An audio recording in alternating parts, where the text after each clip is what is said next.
స్తోత్రం. అందరు బాగున్నారా? దేవుని స్తోత్రం. అందరికీ వందనాలు. ఈ సమయం ఇచ్చిన దేవునికి స్తోత్రాలు చెల్లిస్తూ కొద్ది నిమిషాలు మనం దేవుని వాక్యాన్ని ధ్యానం చేసుకుందాం. పాటలు పాడి దేవుని నామాన్ని ఘనపరిచాం, దేవుని స్తుతించాం. స్తుతి ఆరాధనలో దేవుడు మన మధ్యలో దిగి వచ్చిన దేవునికి స్తోత్రం. హల్లెలూయా. అలా ఉంచండి, చిన్న ప్రార్థన చేసుకొని కొద్ది నిమిషాలు దేవుని వాక్యాన్ని విందాం. స్తోత్రమునైనా పరిశుద్ధుడా, కృపగల దేవా, నీకు వందనాలు స్తోత్రాలు చెల్లిస్తున్నావు నాయన. ఇప్పుడు వరకు మమ్మల్ని ప్రేమించి కనికరించి 2 నెలల్లో ప్రభువా 20వ తారీఖు మాకు ఇచ్చిన విధానాన్ని బట్టి నీకు వందనాలు స్తోత్రాలు చెల్లిస్తున్నాం. ఈ రీతిగా ఆరాధించి కృపనిచ్చినందుకు స్తోత్రాలు చెల్లిస్తున్నాం. నువ్వు సాయం చేయండి. ఇప్పుడు తేబడి రొట్టె, చిన్న రొట్టె ప్రభువా, దీన్ని విరిచి నాకు అర్థంలాగా నువ్వు మాట్లాడటకు సాయం చేయండి. మాట్లాడితే ప్రభువా, మీరు మాట్లాడితే సర్వజనులకు అర్థం అవుద్ది. మా మాటలు ఎవరికి అర్థం కావు ప్రభువా. నీ మాటలు రక్షించేయి, నీ మాటలు స్వస్థపరిచేయి, నీ మాటలు జీవం ఇచ్చే మాటలు మాకందరికీ అర్థంలాగా నువ్వు మాట్లాడి నీ నామానికి మహిమ తెచ్చుకొనమని యేసు నామమున ఇచ్చినాం తండ్రి. ఆమేన్. హల్లెలూయా, హల్లెలూయా. మనం కొన్ని మాటలు ధ్యానం చేసుకుందాం. చూడండి, కీర్తన గ్రంథం 5వ కీర్తన 7వ వచనాన్ని చూద్దాం. నేనైతే నీ కృపాతిశయమును బట్టి నీ మందిరములో ప్రవేశించెదను. దేవుని స్తోత్రం. నేనైతే ఎవరంట? ఏం చెప్పుకుందాం మనం? నేనైతే కదండి. దావీదు అంటాడు, మహారాజు అయిన దావీదు అంటాడు, నేనైతే నీ కృపా అతిశయమును బట్టి నీ మందిరములో ప్రవేశించదను. దేవుని స్తోత్రం. రాజుగారికి మందిరం రావాల్సిన అవసరం ఉందంటారా?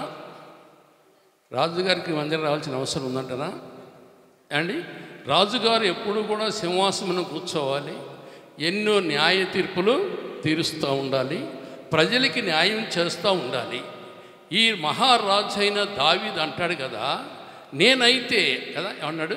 నేనైతే నీ కృపా అతిశయమును బట్టి కదండి నీ మందిరములో ప్రవేశించదను. దేవుని స్తోత్రం. హల్లెలూయా. ఈ మందిరంలో ప్రవేశిస్తే ఏం జరుగుద్దంటారు? మందిరంలో ప్రవేశిస్తే అని ఉపయోగం ఉందంటారా? ఏం జరుగుతుందండి? మేలు జరుగుతుందంట. దేవుని స్తోత్రం. హల్లెలూయా. ఇంకా మనం చదువుకున్న కీర్తన గ్రంథంలో చూసాం కదా, 9వ వచనంలో నీ మందిరంలో ప్రవేశించుట నాకు మేలు కలుగుటకు. దేవుని స్తోత్రం.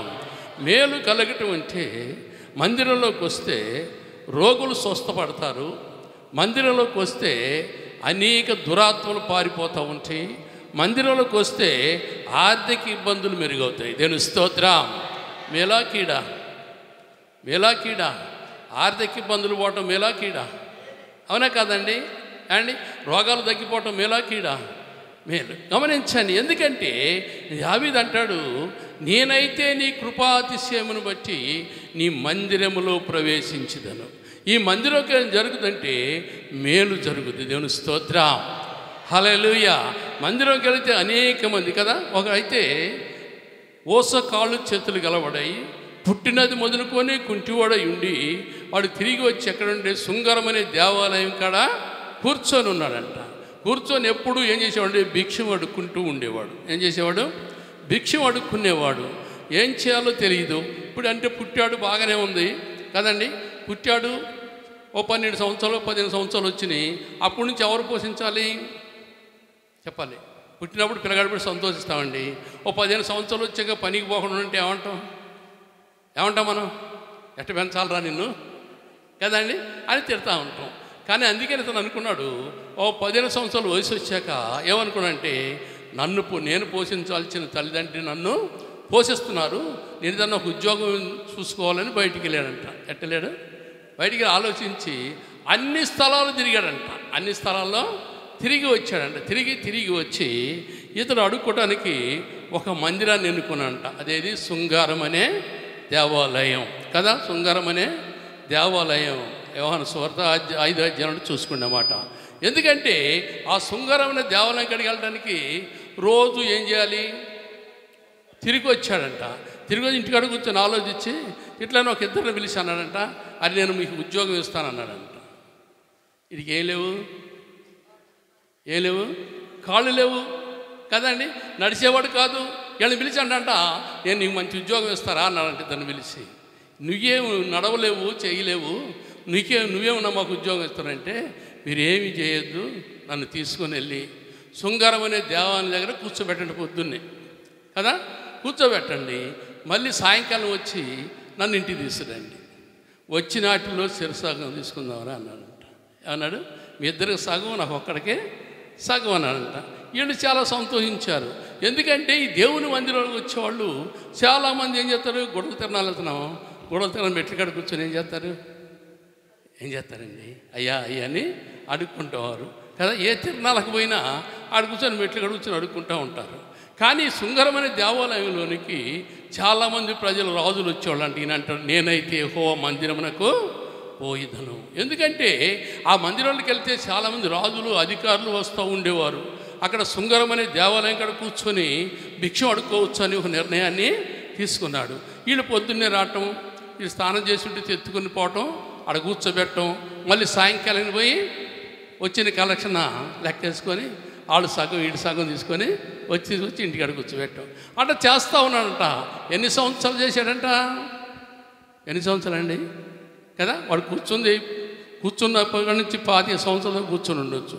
25 సంవత్సరాల కల్లా ఆ ప్రాంతం అంతా వాడిదై ఉండొచ్చు. అందరిని బెదిరిస్తాడు కదా, అందరినీ బెదిరిస్తాడు. ఎందుకంటే నువ్వు ఈ మెట్టుకు అడగదురా, నువ్వు ఆ మెట్టుకు అడుగుచ్చు, నువ్వు ఇటెళ్ళు అని అందరినీ, ఎందుకంటే సొంతం అయిపోయింది కదా కదా చాలామంది అంటారు కదండి. అట్లా జరుగుతూ ఉందంట. ఒకరోజు అంట ఒక ఇద్దరు దైవ సేవకులు వస్తూ ఉన్నారంట. దైవ సేవకులు పేతురు యోహాను కలిసి వస్తూ ఉన్నారంట. వచ్చే సమయంలో మంచి మధ్యాహ్న కాల సమయం, 3 గంటల సమయంలో ప్రార్థన సమయానికి దేవాలయానికి వెళ్ళడానికి వస్తూ ఉన్నారంట. వస్తూ ఉన్న సమయంలోనంట వాడు చూసంట నిలువుట అంగీలు వేసుకున్నారు కదండి, తెల్లని వస్త్రాలు ధరించారు. ఏదన్నా ఎక్కువ కానుకేస్తారేమో. అప్పుడైతే ఏంటంటే కానుకేసేది, భిక్షగాడికి వేసేది ఎండి బంగారమే. అప్పుడు డబ్బులు, రూపాయలు, పైసలు లేవండి కదా. వేస్తారేమని ఎదురు చూస్తూ ఉంటాను, ఇంకా చూస్తామనంట. వారు వచ్చి వాడి దగ్గర నిలిచిపోయారంట. నిలిచిపోగానే వారు ఇంకా తేరి చూస్తున్నట్ట ఏమేస్తారని. తేరి చూస్తున్న సమయంలో వారు అన్నారు కదా, ఏమన్నారండి, మా యొద్ద చెప్పాలి, మా యొద్ద ఎండి లేదు, బంగారం లేదు, కానీ మాకు కలిగింది నీకు ఇస్తున్నాం, దేవుని స్తోత్రం, నాకు కలిగింది మీకు ఇస్తున్నామని అతని కుడి చేయి పట్టుకున్నారంట. ఏం చేశారండి, అతను కుడి చేయి పట్టుకొని యేసు నామంలో లేచినాడు అన్నమాట. దేవుని స్తోత్రం, హల్లెలూయా. వాడు లేచి శీలమండలను ముట్టి వాడు లేచి ఎక్కడ పరిగెత్తునండి, దేవాలయంలోకి వెళ్తున్నాడు. దేవుని స్తోత్రం, హల్లెలూయా. దేవాలయం మెట్లు కాడ కూర్చుంటేనే మేలు జరిగితే దేవాలయంలోకి వెళితే చెప్పాలి మీరే కానీ వాడు దేవాలయం మెట్లు కాడ ఉండి 10 సంవత్సరాలు అడుక్కొని నాకెంతో మేలు జరుగుతుంది, సుఖంగా ఉన్నా, నా కుటుంబాన్ని పోషించుకున్నా, ఇంకిద్దరిని పోషిస్తున్నా కదా అని అనుకోవచ్చాము. ఆ దేవాలయం మెట్లను వదిలిపెట్టి ఇప్పుడు ఎక్కడికి పోతానంట, దేవాలయంలోకి పరిగెత్తున్నాడు. దేవుని స్తోత్రం. కానీ ఆ దేవాలయానికి వెళ్తే గొప్ప మేలు జరుగుద్ది. అందుకనే దేవాలయం ముందు కూర్చున్న మేలే. దేవుని స్తోత్రం. దేవాలయం కదా అండి, మెట్టు దగ్గరికి వచ్చి ప్రార్థన చేసుకున్నా మేలే. చాలామంది ఎక్కలేని వాళ్ళు ఏం చేస్తుంటారు, మెట్టుకాడికి వచ్చి మెట్టుని నొద్దుకుంటూ ఉంటారు, అవునా కదా అండి. అంతేకాకుండా దేవుని సన్నిధిలోకి వెళ్ళకుండా ఉండి ఏం చేస్తారు, రోడ్డు మీద బండి మీద పోతున్నాం, బస్సులో పోతనే ఏ గుడి కనపడ్డా ఏమంటారండి, దండాలు పెట్టుకుంటూ ఉంటారు, అవునా కదా. ఏం జరుగుద్దని అని రాజు అంటాడు కదా, దావీదు ఏ గుడికి పోయినా మేలు జరుగుద్ది అంటలా అన్నాడు కదా. ఏమంటాడంటే యెహోవా మందిరమునకు నేను వెళ్ళొద్దునని అనుకుంటుంది. దేవుని స్తోత్రం. రాజుగారు యెహోవా మందిరానికి వెళ్ళని ఒక నిర్ణయం, రాజుగారికి ఒక ఆలోచన, యెహోవా మందిరంలో ఉంటే మేలు జరుగుద్ది, ఎన్ని మందిరాలకు పోయినా మేలు జరిగేది కాదండి కదా. ఆ మందిరంలో ప్రవేశిస్తే మేలు జరుగుద్దంట. మేలుని గురించి అంటాడు చూడండి, 4వ వచనం అనుకుంటా అక్కడే.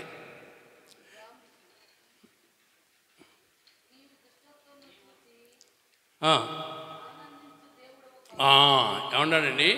నువ్వు దుష్టత్వమును చూసి ఆనందించే దేవుడవు కాదు. పాపం చేస్తూ కానీ మోసం చేస్తూ దగా చేస్తూ దేవుని మందిరానికి వెళ్ళంటే ఆయనకి ఇష్టమైన పని కానే కాదు. దుష్టత్వమును చూసి ఆనందించే దేవుడవు కావు. ఏం చేసే దేవుడినా? 3వ వచనం. ఏం చేసే దేవుడు? యెహోవా ఉదయమున నా కంఠస్వరము వినబడుచున్నది. దేవుని స్తోత్రం. యెహోవా సన్నిధిలో అంటాడు కదా, ఉదయమునే లేచేవాడంట. ఎప్పుడు లేచేవాడు? మనం ఎన్ని గంటలు లేపుతున్నాం? ఉదయం లేపుతున్నావా? ఉదయం లేపుతున్నావా? దేనికి లేపుతాం? ఆడావిడిగా లెగుతాం. ఉదయాన్నే పాలు తీయడానికి, వాకిలు ఇవ్వడానికి, పెండకలు తీయడానికి కదా, పనులు చేయడానికి లెగుతాం కదండి. ఈయన అంటాడు కదా, ఉదయమున నా కంఠస్వరము నీకు వినపడుచున్నది. దేవుని స్తోత్రం. ఏమి వినపడాలి ఉదయకాలంలో దేవునికి? ఏమి వినపడాలండి? మన కంఠస్వరము దేవునికి వినపడాలి. ఉదయకాలంలో దేవుని సన్నిధిలో ఉంటే దావీదు అంటాడు కదా, మంచమైన పరుణ్ణి దేవుని స్తుతిస్తాడు, ఉదయం ప్రార్థిస్తూ ఉంటే ఆయన అంటాడు కదా, కొవ్విని మెదడు దొరికినట్లు నాకు సంతోషం కలిగిందంట. దేవుని స్తోత్రం. కొవ్వు మెదడు దొరికినంత సంతోషం అంట. ఎక్కడికి వెళితే దేవుని మందిరమునకు వెళితే, దేవుని సన్నిధికి వెళితే నాకు సంతోషము. ఉదయం లేచి నిన్ను స్తుతించటము నాకు సంతోషము. ఎంత సంతోషం అండి! ఎంత సంతోషం అండి! ఎవరైనా రుచి చూసారా? మెదడు రుచి చూసారండి? ఎవరో చూడలా కదండి. ఆయనకి అంత సంతోషం దొరికిందంట. దేవుని స్తోత్రం. కొవ్విని మెదడు దొరికినంత సంతోషం నాకు కలిగింది ప్రభువా. ఉదయం లేచి దేవుణ్ణి ఆరాధిస్తే, ఉదయం లేచి దేవుని స్తుతిస్తే కుటుంబంలో ఎంత సంతోషంగా ఉంటుందో. దేవుని స్తోత్రం. హల్లెలూయా. ఉదయం లేచి మనం ప్రార్థన చేస్తామండి. పని చేసి వచ్చి పండుకొని ఎప్పుడు లేగుతాం? తెల్లారిందని తుల్లిపడి లేగుతాం. బయటకు వచ్చి చీపురు పట్టుకుంటే ప్రార్థన చేసే టైం ఏడుంది? ఉందంటారా? గమనించండి ప్రియమైన దేవుని బిడ్డలారా. ఉదయమున లేచి దావీదు మంచమే నుండి ప్రార్థించేవాడంట. ప్రార్థిస్తానంటాడు, కొవ్విని మెదడు దొరికిన సంతోషము నాకు కలిగింది ప్రభువా. దేవుని స్తోత్రం. ప్రార్థన చేస్తుంటాం కానీ సంతోషం ఉంటలా మన ఇంట్లో. మన హృదయంలో సంతోషం లేదు, మన హృదయంలో నెమ్మది లేదు. వెళ్తున్నాం ప్రార్థన అనుకుంటున్నాం, మందిరానికి వెళ్తున్నాం అనుకుంటున్నాం, కానీ మనకెందుకు మేలు కలగట్లేదని ఇప్పుడు ప్రశ్న వేసుకున్నామా? మనకు మనం ప్రశ్న వేసుకోగలుగుతామా? మనకు మనం అడగలుగుతామా? దేవుని వైపు చూస్తూ, దేవుని వెంబడిస్తూ, దేవుని నామాన్ని మహింపరుస్తూ ఉంటే ఆయన అంటాడు కదా, చదవండి ఆ మాట 2వ వచనం చూడండి. ఉదయమున నా ప్రార్థన నీ సన్నిధిని సిద్ధము చేసి ఉన్నదబ్బా. ఉదయమున చేసిన నా ప్రార్థన ఎక్కడంటండి? దేవుని సన్నిధిలో సిద్ధముగా ఉన్నది. దేవుని స్తోత్రం. దేవుని సన్నిధిలో సిద్ధముగా ఉన్నది. ఉదయం నేను చేసే ప్రార్థన ఎక్కడ చేరాలి? దేవుని సన్నిధికి చేరాలి. దేవుణ్ణి వెంబడించాలి, దేవుని స్తుతించాలి. ఉదయకాలంలో మన ప్రార్థన దేవుడు ఆలకించాలి. దేవుని స్తోత్రం. ఎప్పుడైతే దేవుని మహిమను, దేవుని కృపను మనం పొందుకోవడానికి కదా, నేనైతే ఏమన్నానండి? నేనైతే నీ కృపాతిశయమును బట్టి నీ మందిరములో ప్రవేశించదను. దేవుని స్తోత్రం. కృపగల దేవుని వైపు చూస్తూ, కృపగల దేవుని వెంబడిస్తూ, కృపగల దేవుని వైపు నువ్వు చూస్తూ ఉంటే నువ్వు లేచి దేవుని మందిరంలో ప్రవేశించాలి. మనం చేసే ప్రార్థన దేవుని సన్నిధిలో సిద్ధముగా ఉండాలి. సిద్ధపడి ప్రార్థన చేస్తావు, అయ్యా నేను వెళ్తున్నాను, ప్రయాణం వెళుతున్నాం ప్రభు మాకు తోడుగా రండి కదండి, మా పాదాల దీపంగా ఉండండి కదండి. ఎందుకంటే మా బండి మీద వెళ్తున్నాం ప్రభు, బండి కుడి ఎడలు మీరు ఉండండి అంటే దేవుడే కాపలా కాసేవాడా? గమనించండి. అని దేవుడిని పిలుస్తావు వాచ్మెన్గా కదండి. అట్టపాటుగా సిద్ధపాటు అంటే మన ప్రార్థన సిద్ధముగా కదండి దేవుని సన్నిధిలో కనపడాలంట. దేవుని స్తోత్రం. దేవుని సన్నిధిని మనం ఎప్పుడు కలిగి ఉంచావో, దేవుని సన్నిధిలో ఎప్పుడు నడుచుకుంటావో దేవుని యొక్క మహిమని తప్పకుండా చూస్తాం, దేవుని యొక్క ఆశీర్వాదం తప్పకుండా చూస్తాం. అందుకే ఆయన చూడండి, ఒక మాట చూద్దాం. అక్కడ 10వ వచనం చూడండి.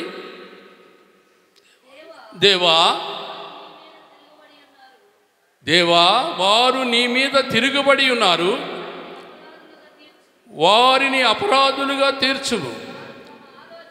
వారు తమ ఆలోచనలో చిక్కుపడి ఏమన్నారండి, వారు నా దేవుని మీద తిరుగుబాటు చేస్తే వారు ఆలోచనలు చెడ్డవి. మన ఆలోచనలు ఎటువంటివి అండి? మన ఆలోచనలు, మన తలంపులు ఎటువంటివి కదా? దావీదు అంటాడు, నా ఆలోచనలు, నా తలంపులు కేవలము చెడ్డవి ప్రభువా కదండి. వాటిలో కూడి ఏమైపోతున్నారట, వారు కూలిపోతున్నారు ప్రభువా. చూసారా, మనకు ఆలోచనలో తలంపులు వచ్చేవి కూడా పాపమే కదండి. మనం ఆలోచిస్తాం, చెడ్డ ఆలోచనలు, చెడ్డ తలంపులు కదండి. ఒకరినొకరు చెప్పుకుంటూ ఉంటాం. అది వారి ఆలోచనలు కేవలం ఏమైనాయంట, చెడ్డవి. చెడ్డ పనులు చేస్తున్నాం అనుకోవట్లే మనం. భక్తి గలవారము, మనం చేసిందే చెల్లుతుంది, మనం మాట్లాడుతూ వాళ్ళు వింటారు, వారికి చెప్పాలి, వాళ్ళని ఎడ చేయాలని ఏం చేస్తున్నారంట, ఆలోచిస్తున్నాం. కానీ అంటాడు దావీదు అంటాడంట, వారు ఏం చేస్తారు, కేవలము చెడిపోయిన వారు, చెడిపోయిన ఆలోచనలో నాలో ఉండొద్దు ప్రభు అంటున్నాడు దావీదు. దేవుని స్తోత్రం. ఆ తలంపు నాకు రావద్దు ప్రభు అంటున్నాడు. మనకు రాకుండా ఉంటుందంటారా? మనకు రాకుండా ఉందంటారా ఆలోచన? కానీ ఆలోచనలు రాకూడదు మనకి.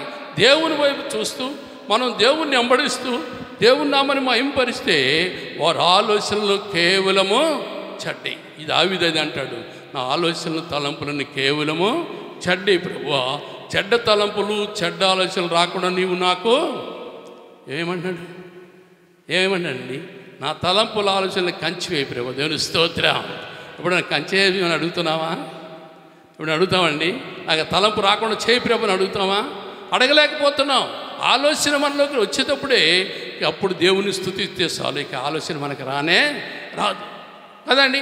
ఈ చెడ్డ ఆలోచనలో చెడ్డ తలంపులు పడిపోయి వారు కూలిపోతున్నారు. ఏమైపోతున్నారండి? కూలిపోతున్నాం కదా. దేవుని వైపు చూస్తూ దేవుని వెంబడిస్తూ దేవుని నామాన్ని మహింపరుస్తూ ఉంటే అంటాడు కదా. చూద్దాం, చూడండి అక్కడ సామెతల గ్రంథం 31:8 ఇక్కడ చూస్తే ఒక ఆమెను, ఒక స్త్రీని గురించి చెబుతున్నాడు. చూడండి, ఆమె నోరు తెరచి న్యాయముగా తీర్పు తీర్చును, దీనులకును శ్రమపడు వారికిని దరిద్రులకును ఏమన్నాడండి? ఆమె నోరు తెరిచి 31:28 ఏమన్నాడండి? ఆమె నోరు తెరిచి న్యాయముగా తీర్పు తీర్చును. దేవుని స్తోత్రం. ఆమె కుమారులు లేచి ఆమెను ధన్యురాలు అంటారట. దేవుని స్తోత్రం. ఏమన్నారండి? ఆమె ఉదయమున లేచి ఆమె దీనులను దరిద్రులకు న్యాయం తీరుస్తూ ఉన్నప్పుడంట ఆమె కుమారులు లేచి అంటారంట, అమ్మా నీవు ధన్యురాలవు. ఏమన్నారండి? అమ్మా నీవు ధన్యురాలవు. మనం ఎంతమంది మనం ఇచ్చుకున్నాం పొద్దున్న లేచి కుమారుల చేత ధన్యురాలవు అమ్మని ఎంతమంది అంటున్నారు? మన కుమారులు అంటున్నారండి. మన కుమారులు లేపుతుంటే ఏం చేస్తున్నారు? మీరే చెప్పాలి, అవి నాకు తెలియదు, కానీ అవి మన ఇంట్లో జరిగే సంగతులే, అవునా కదా. ఆమెను అన్నారంట, ఆమె లేచి నోరు తెరిచి దీనులకును కదండి ఎదోరాళ్ళకును మరి ఆమె ఏం చేసిందంటే న్యాయం తీరుస్తూ ఉండేదంట. ఇంటి వారిలో కుమారులు ఉన్నారు. కుమారులు లేచి ఏమన్నారంటే, అమ్మా నీవు ధన్యురాలు అన్నారంట. దేవుని స్తోత్రం. మరి మన కుమారులు ఏమన్నారు? మీరే చెప్పాలి, మీకు తెలుసు కదా. మన కుమారులు ఏమంటారండి?